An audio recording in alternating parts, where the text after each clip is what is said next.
First, we found fire, the spark that broke the darkness.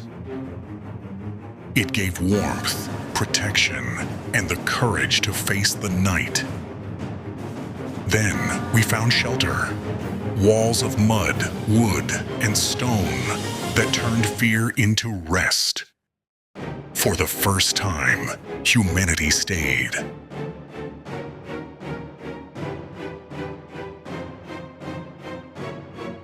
But to stay alive, we had to fight for food, to face the wild itself. The courage to hunt.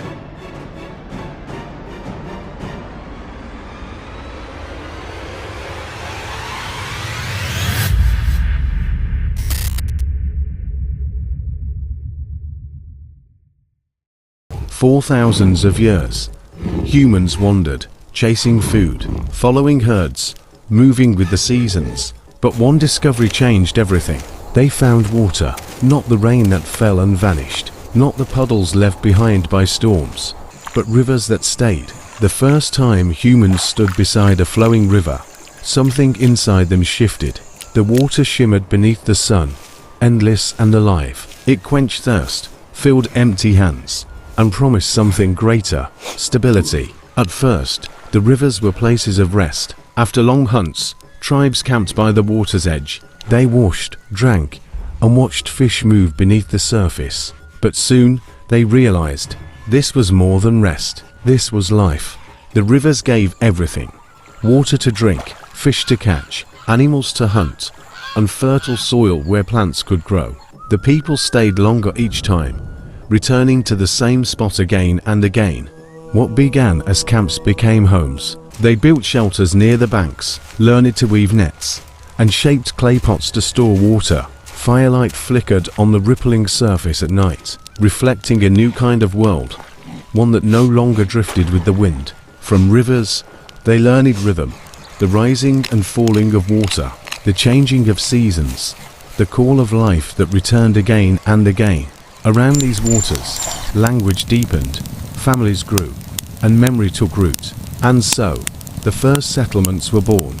Villages rose beside rivers that would one day be called the Nile, the Euphrates, the Indus. From simple huts to mighty cities, all of civilization flowed from that single idea: to stay near the source of life. The rivers carried stories. The rivers shaped destiny. Because when humans found water, they found the power to remain, to grow, to dream, and to build the future. This was the birth of community. This was the birth of civilization. This is Dfirstfire. For ages, humans fought only against nature, hunger, storms, wild beasts. But one day, the danger came not from the world, but from another human. It began with scarcity, a river that ran dry, a hunting ground claimed by two tribes. Fire, once shared, became guarded. Food became possession, and from possession came jealousy, anger, and blood. The same hands that shaped tools to hunt now shaped them to kill. The same stones that cut meat now cut flesh. Spears once used for animals were raised against neighbors. The first war was not fought for glory. It was fought for survival. No one knows who struck first.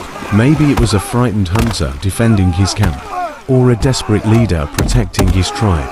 But once it began, humanity changed forever. They learned to fight together, not for food, but for power, to plan attacks, to set traps, to protect their own.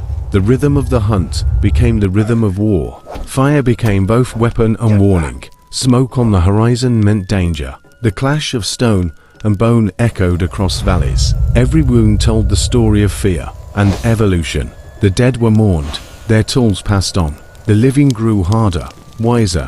They learned to build defenses, walls of wood and stone, watch fires on the hills. From pain came progress. From conflict, structure.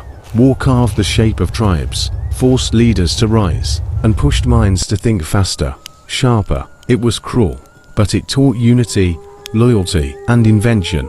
The first blood spilled between humans marked the birth of power, and the shadow that would follow it through all of history. Because from that moment on, humanity no longer feared the world, it feared itself. This was the birth of conflict. This was the first war. This is Dfirstfire.